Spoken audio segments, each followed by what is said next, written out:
At 16 years old, she became the richest girl in the village. People admired her, they praised her. People envied her. But no one asked one question: where did the money come from? If only they had asked. They would have discovered one secret that would destroy her life forever. This is the story of two girls. One who chose the fast way. And one who chose the right way. Only one of them survived the consequences. But the other? You tell me. In the heart of Umukanta, where the red earth stretched endlessly beneath bare feet and the evening breeze carried the scent of roasted corn and palm wine, two girls grew up like reflections of each other, Chika and Ezinne. From childhood, they were inseparable. They bathed in the same stream, their laughter echoing across the water as they splashed and chased each other under the watchful eyes of older women. They sat beneath the ancient mango tree at the edge of the village, sharing roasted groundnuts and whispering dreams too big for their small world. Someday, Chika would say, her eyes sparkling, I will be the richest woman in this village. Ezinne would smile, her voice softer, steadier. And I will be someone my parents are proud of, no matter where life takes me. Their dreams were different, but their hearts beat as one. Their families, though bound by friendship, lived different realities. Chika's father was a prosperous farmer, his barns always full, his name respected among elders.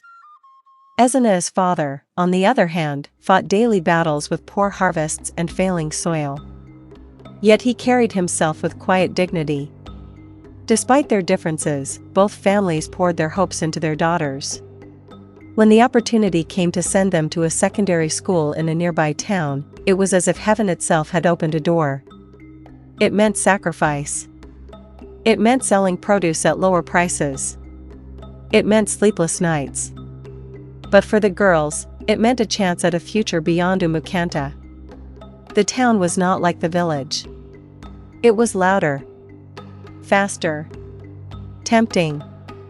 For Ezinne, it was overwhelming, but she held on to everything her parents had taught her. She studied diligently, avoided trouble, and kept her circle small. For Chika, it was intoxicating. She tasted attention for the first time. Compliments from strangers. Gifts she did not ask for. A lifestyle she had only imagined in stories. At first, it seemed harmless.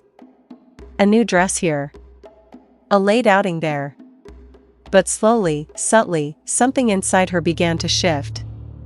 The girl who once laughed freely beneath the mango tree started to measure her worth in admiration, in gifts, in the eyes that lingered on her. By the time they returned to Umukanta during holidays, the difference between them had grown like a silent wall. Back in the village, people still saw them as the same girls they had always been. But Chika no longer saw it that way. To her, she had evolved and had seen the world. She had tasted what life out there had to offer. She began to speak differently, and sounding polished and refined. She walked differently with a flair of class. Even laughed differently. When she looked at Ezinne, she no longer saw her equal. You are too simple and laid back for my liking, Chika said one evening as they sat under the mango tree. The world is bigger than this village and you need to look beyond and aspire for a better life. You need to open your eyes. Ezinne only smiled faintly, but her mind was focused. Not everything that shines is good, Chika. But Chika laughed, a sharp, unfamiliar sound. You sound like an old woman. From that day, the space between them widened. Then came the shock that shook the entire village of Umukanta. At just 16 years old, Chika opened a provision shop. Not a small one. Not a struggling shop that is just getting started. A grand one that has the impression of a branch of an established retail shop. Shelves filled with imported goods that were basically unaffordable for the people around the village where the shop was located. Drinks colder than any the village had seen. Biscuits wrapped in shiny packs and mostly unaffordable.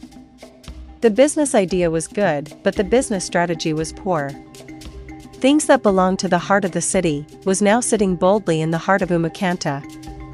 People gathered in awe, and most of the people that patronized the shop were there for window shopping and beautiful sighting. How did she do it? Her parents must be very blessed. People thought with admiration. This girl will go far. Chika basked in the attention and generous praises. She walked through the village like royalty, with her head held high, her confidence unshakable. And slowly, quietly, Ezinne faded into the background. The same villagers who once praised her now barely noticed her presence. But Ezinne did not fight for attention. She simply continued being herself. Then came their final examinations in secondary school. That turned out to be the turning point. Ezinne prepared tirelessly, studying under lantern light, but this time, and probably for the first time, she studied without her usual study partner, Chika. But her determination was her drive, and she persevered in her studies, her eyes burning with determination. But when the exams began, surprisingly and to the shock of most people, Chika was nowhere to be found. Day 1. Day 2. Day 3. Day 4. Her seat remained empty and expectedly, every eyes looked up to Ezinne for answers on the whereabouts of Chika. But Ezinne too was equally lost in shock as everyone. Rumors spread like wildfire. Until the truth finally sneaked into the open. Chika had traveled to Saudi Arabia with a powerful Alhaji, a man respected in the town, a benefactor of their school, a man whose influence silenced questions before they could be asked. And suddenly, everything made sense. The money and the pride. The shop that appeared as a mystery. The confidence and boldness with which she confronted everyone that crossed her way.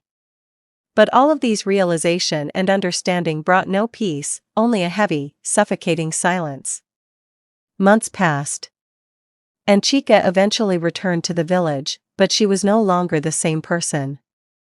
She was neither the youthful innocent girl that left the village for school, nor the proud elegant girl with high standards that the city turned her to. She was totally different. Her glow had dimmed, and her laughter was looking forced. And though she still dressed in fine clothes, there was something broken behind her eyes. A seeming dark pains that could not be explained. The village welcomed her back, but not with the same warmth that she was used to. Whispers followed her footsteps as impression followed her shadows. She has seen the world, but at what cost? Then came the news that shattered everything. Chika fell ill. At first, it was ignored, or merely dismissed as a simple sickness. But it worsened, and she grew thinner. Weaker. The same people who once filled her shop now avoided her shadow. Fear and different rumors replaced admiration. And for the first time, Chika was alone, and left to taste what loneliness truly felt like. While Chika's world crumbled, Ezinne's journey took a different turn. Though she missed the emotional support of her friend, she did not lose focus. She passed her exams with excellence. A scholarship opportunity came, and it was something she never expected. Through sheer determination and the quiet prayers of her parents, Ezinne moved beyond the village, beyond the town, into a life she had once only imagined. Years passed. She studied hard and worked harder. And slowly, she built a reputable and honorable life for herself. Not one of sudden wealth, but one of honor, stability, and respect. One Harmattan season, when the air was thick with dust and memories, Ezinne returned to her village, Umukanta, for a visit. But she did not return as the quiet village girl people once overlooked. She returned as a successful woman in a respectable facet of life. Educated. Refined. Confident. Yet still humble and respectful.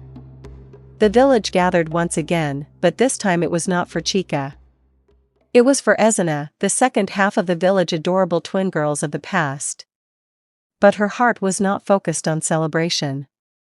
Her eyes were searching around and looking questioningly. Searching for her lost friend. She found Chika in a small hut at the edge of the village. Gone was the grand shop.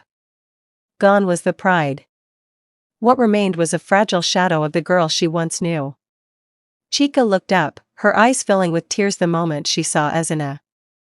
"Ezi, you came," she whispered. Ezinne knelt beside her, holding her hand gently.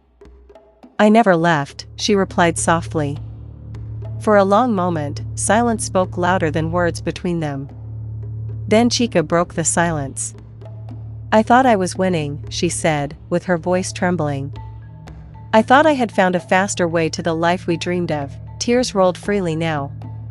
"But I lost everything, including myself." Ezinne's eyes became filled with a wave of tears, but her voice remained steady. "It is not too late to be found and regain your lost glory." In the weeks that followed, Ezinne did what no one else would. She stayed longer. She cared for Chika and stood by her through her rehabilitation. She brought her food, medicine, and something even more powerful, forgiveness. Not once did she judge her. Not once did she remind her of her mistakes and criticize her. And slowly, Chika began to find peace and redemption again. Not in wealth. Not in validation from admirers. But in acceptance. Years later, Ezinne transformed Umukanta. She built a modern school in the village and had Chika to head school, after completing her studies. A place where young girls could learn, not just academics, but values and strength. Patience and self-worth. The villagers who knew their story, lived to tell their story to the young and new generation for guidance. And in that story, lived a truth the village would never forget: not all that rises quickly lasts. And not all that is quiet is weak.